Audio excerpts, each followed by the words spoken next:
Welcome. I'm Jim Huysentruyt from the PcVue Podcast. Let's engineer. Today, our guest is Chris McKissack from Fullmark Energy. He's a CEO. Thank you for joining us today. And Yeah, so we'll just jump right into it. Chris, you have a very interesting background. So really, what I'm going to do is kind of throw it over to you. Why don't you tell us a little bit about yourself and your journey and to where you are now with Fullmark Energy? yeah, Jim, thanks for having me. It's good to chat today. Yeah, like you said, my name's Chris McKissack. I'm the CEO of Fullmark Energy. My background really starts in a very technical way. I was, started my career as an electrical engineer for the local utility here in Chicagoland. We're a Chicago-based company, so it was easy to start here in Chicago, working for the utility and protection and control, construction management, those kind of things for new capital projects out in the field in substation and transmission distribution projects. Eventually then moved over to spending some time working for GE, where we were a turnkey provider of substations and transmission and distribution equipment to utilities and IPPs. And that's where I really first got a little bit of exposure to the development space and to energy transition projects. Kind of caught my eye. Did my MBA at the University of Chicago's Booth School of Business, and after finishing that and finishing my time at GE, I jumped over to a company called Lincoln Renewable Energy, which was really the first time I participated in the development space. We started out as a developer of solar projects, evolved into developing wind farms as well. Spent quite a bit of time growing that business, as I would call myself as almost a technical liaison for a lot of parts of the business, from just construction management, operations. Got to do a little bit of commercial negotiating offtake agreement for large projects, some negotiations for some project sales, running a bit of development for some time. And then energy storage caught my eye while I was at Lincoln in about And 2014. about what year are we talking about now? Oh, that was about 2012 or so, 2011, 2012, right when there were some FERC orders that really opened up the opportunity set for energy storage to participate in energy markets. It was extraordinarily early at that point in time, and really too nascent to put some real capital behind. But then around 2014 is when I moved over to a company called GlidePath, where our focus was on the development of energy storage projects. There, we were able to develop some of the earliest battery storage projects that were built and financed here in the United States. Really creative in how we were able to do that on what was then a very large scale of 20 megawatt projects, connecting to the distribution system, connected to the wholesale market. It was a lot of fun. Helped grow that business, and ultimately became the CEO of that business in 2020. We had expanded into wind and solar as well, but our really core competency was battery storage. Um, Ran that business for a number of years, and then about the middle of last year in 2024, came over to join Fullmark Energy as the CEO. And it's been a great experience here. This is a company that is focused exclusively on the development, ownership, and operations of battery storage projects, primarily in front of the meter projects in wholesale markets like CAISO, ERCOT, and PJM. But it's a great group. It's been around since 2018. And one of the more fun things that we've been able to do is actually transition from a pure development organization to developer, owner, operator, really a small IPP in the space. It's been fun to be part of that journey. Yeah, I mean, it's just talking about battery storage and how battery storage really has moved. I mean, just in the last, because really you're talking about in the last 10 years, because it's really, but I mean, if we go before that, even so, but in the last 10 years, maybe you could kind of talk a little bit about the technology and really what's going on in the battery storage space. Yeah, I mean, the changes it makes what we were doing back in 2012 to 2014 unrecognizable. I mean, there was a point in time where we were talking about LTO and NMC, which are the chemistries of the batteries being No, no, for our audience, when you say LTO and MNC, can you kind of yeah, explain it just a little bit more? really lithium titanate and nickel cadmium Okay. batteries were, I would say, the predominant technology about 10 years Mhm. ago, or at least the ones that people thought were going to be deployed. and the energy, I would say the lack of energy density, Okay. compared to where we're at today. The market has really shifted to LFP, or lithium iron phosphate, chemistries now is a predominantly deployed battery storage chemistry. And the shift in energy density, the amount of megawatts and megawatt hours that you can put on a site, has just blown me away compared to where we were. We were looking at sites that were maybe 20 megawatts per acre, and 20 megawatt hours per acre, give or take, about Okay. 10 years ago. And now you can fit about 100 megawatt hours per acre. It Oh, is wow. just, Okay. exponential, the amount of energy density change that has occurred, and how much more batteries or more energy you can fit on a site, has allowed the developers and owners and operators like us to be a little bit more nimble in how and where we deploy the systems. It's also driven down the cost curve quite a bit. When you've got Right. less containers, you've got less batteries, you've got less wires. The whole ecosystem of capital deployment is driven by energy density. Right. So when we're talking about the batteries, and maybe we could talk a little bit about the other side. I mean, you basically have all this. What about the power load, and what's going on with the grid, and how much more requirement there is? I mean, the need for it.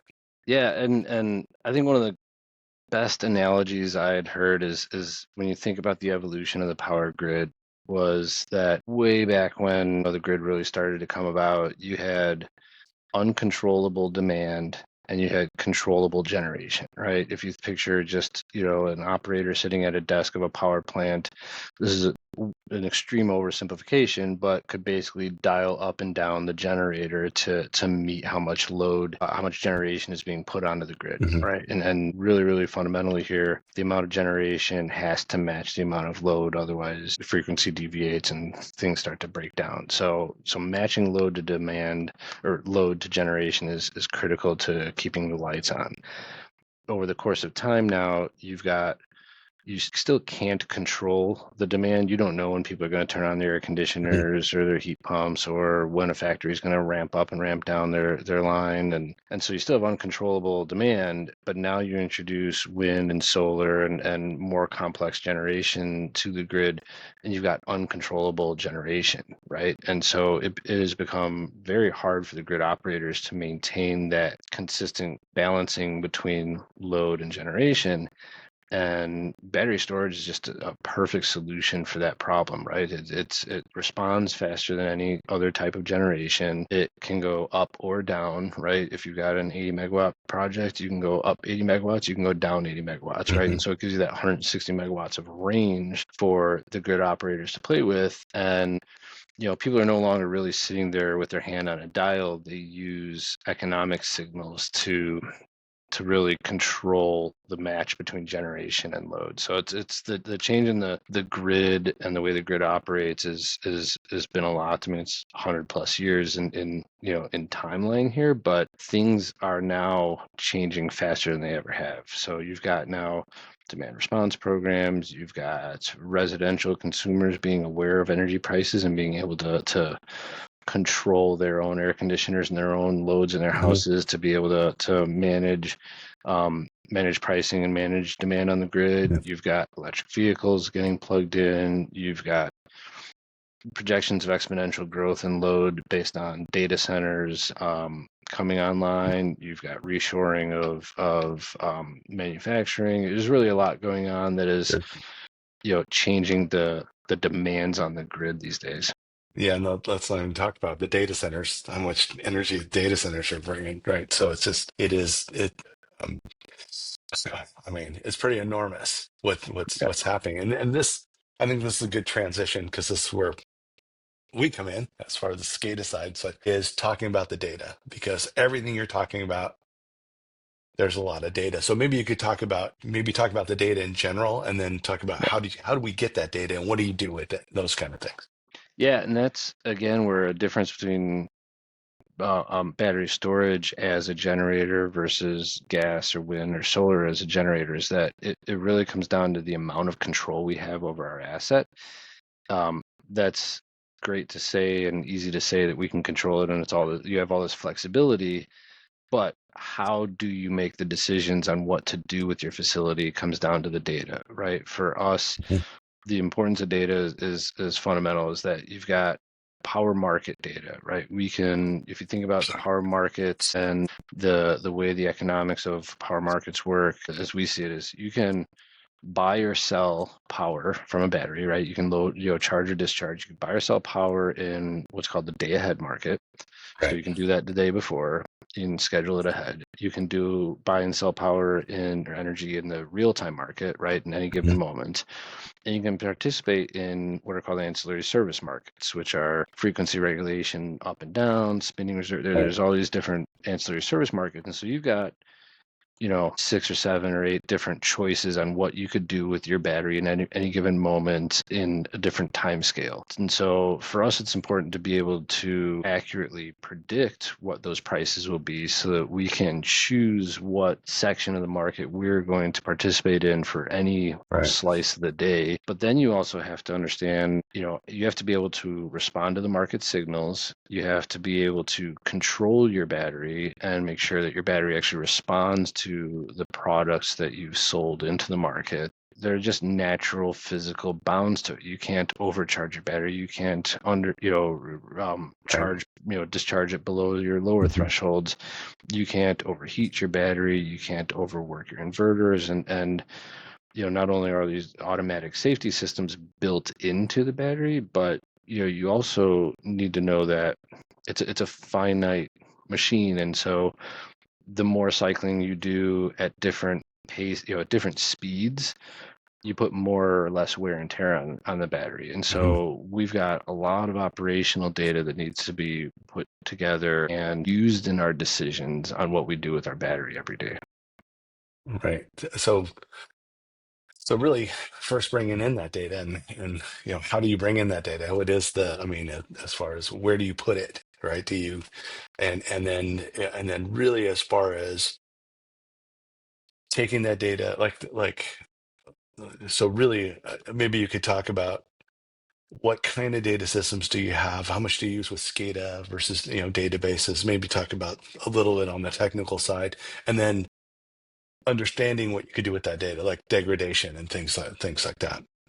Yeah, and it really is sort of different answers for different pieces of it, right? Our SCADA data Hmm. is really useful for real-time operations and troubleshooting, diagnostics, being able to kind of really visualize what's going on in the site. Collecting more minute data really goes into cloud servers where, you can't process and save all that data in an on-site server or a server here Right. in the office, right? And you use that for predictive analytics. You use that we have a dispatch optimization tool that we refer to as Medea. That tool gets trained on all that data to make sure that we can see how quickly or slowly the battery system is degrading, right? And so Hmm. you built in some of these machine learning algorithms so that you can better optimize your system every day. And so we've got really I would say our operational data, you've got your SCADA data, you've got your market data comes from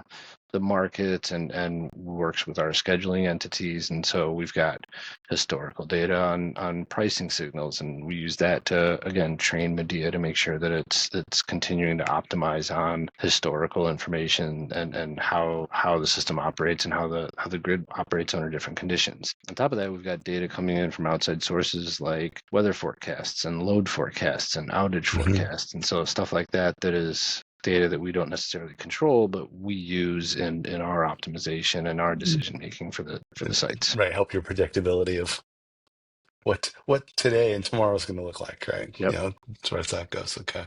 So as far as that, and then what you're talking about, you're buying and selling power. You're doing so. You're talking to these outside systems also.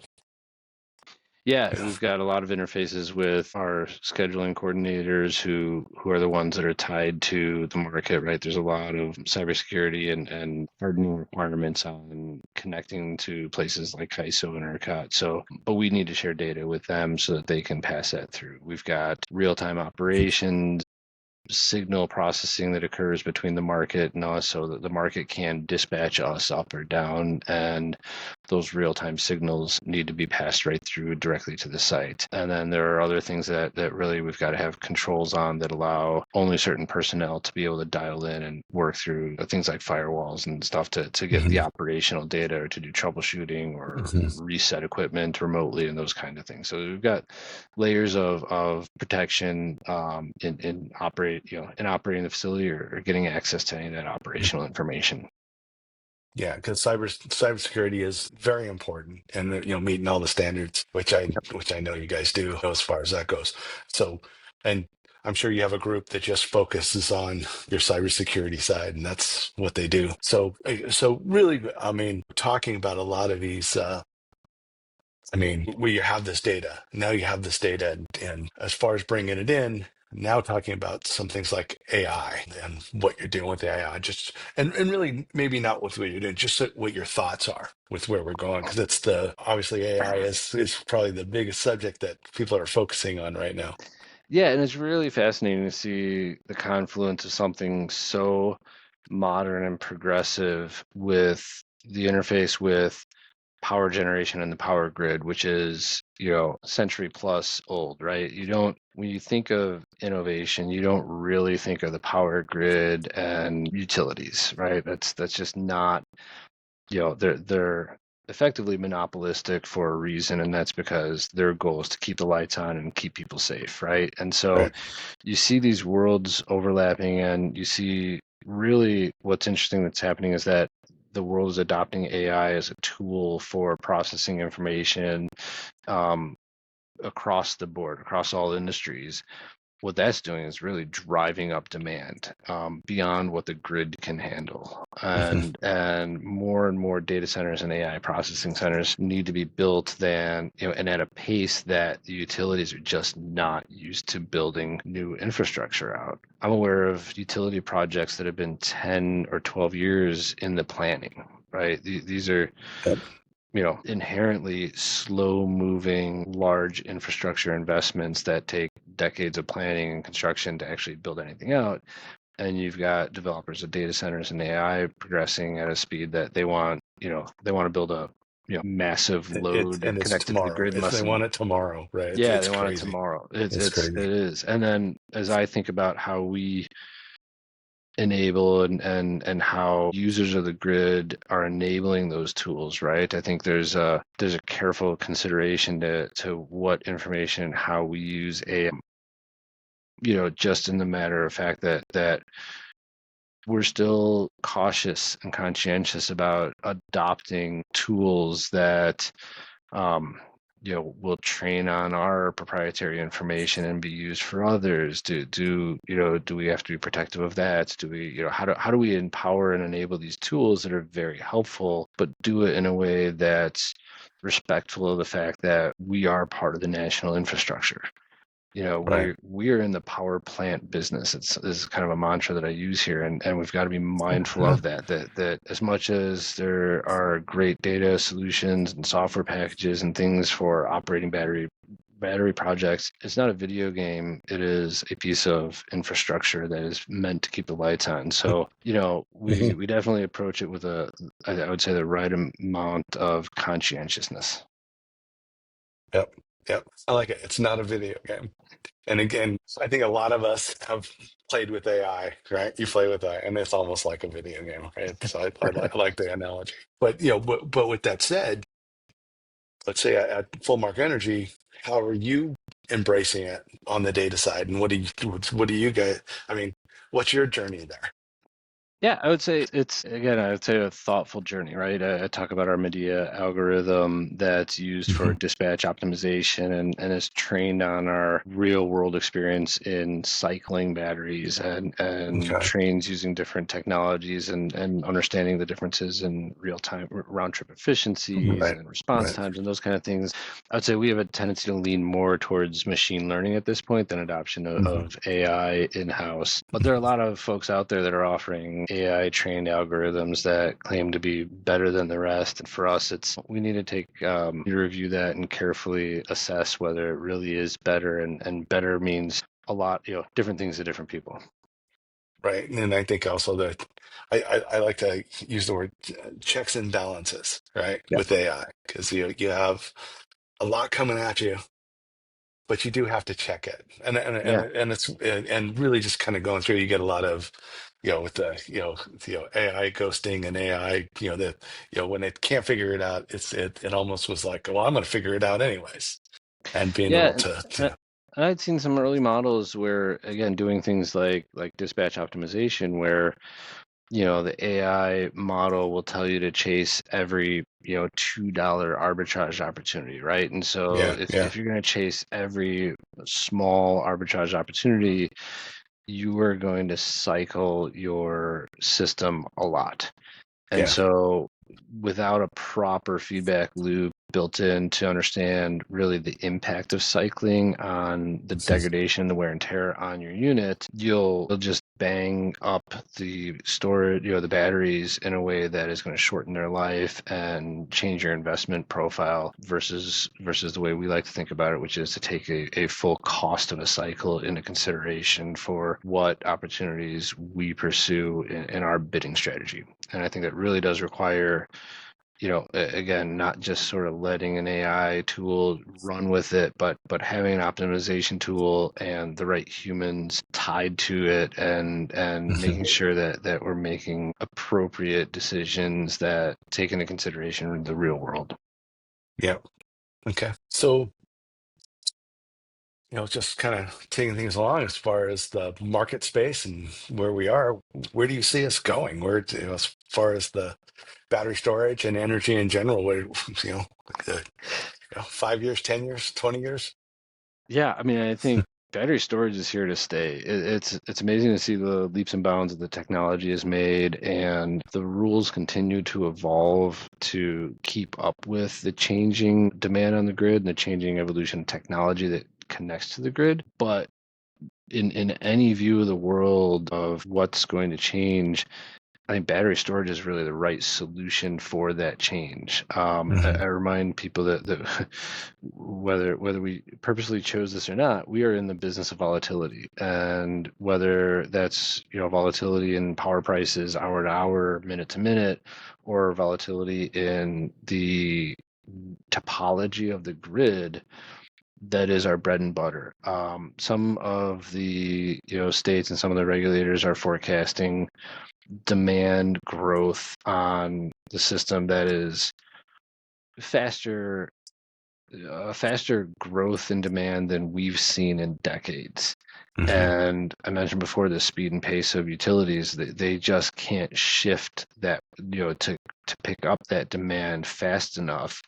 And what is needed is people that can deploy capital into infrastructure investment in battery storage like Fullmark Energy. And to be there and developing projects where the demand is growing and where the strains are on the system, we are also a reliability tool. And the more that the RTOs, ISOs, and utilities see that, the more battery storage is going to get deployed over the coming decades, to be honest. Yeah, very, very good, very good, very good. Yeah, I should say that, talking about technologies, talking about where you guys are, as far as, and where we are now with the space. I mean, I think Fullmark Energy is very impressive with what you're doing. And I Thank you. mean, right now, how many states are you in? We've got operating projects in one state right now, but development projects in about 6 or 7 additional states Yeah, and, okay.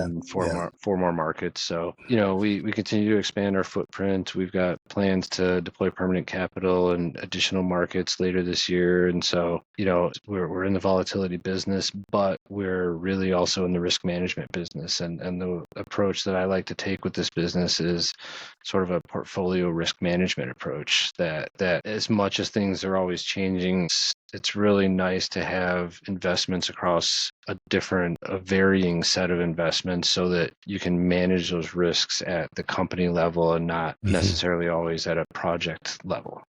That makes a lot of sense. That makes a lot of sense. So great. I think we've covered quite a bit. Is there anything else you'd like to add? No, I think it's really great to see you all focusing on SCADA and data and the analytics here. It's really important. I can't drive home enough how important it is to understand the interplay between the hard technology, the actual batteries and inverters and PCSs that are out there, the grid requirements. You've got layers of software at the site. You've got the BMS, EMS, power plant controllers, and to be able to efficiently manage the data, the controls, the inevitable troubleshooting and response to issues that arise. And really, in our space, it's the predictive analytics and being able to forecast problems before they arise and control downtime and manage with preventative maintenance your sites. That's really key to being a successful operator. Very good. Very good. Well, thank you very much for being here. Hope to talk to you soon. And Great. uh, Thanks and for having me, Jim. and that concludes our podcast today. Thank you. Thanks for having me.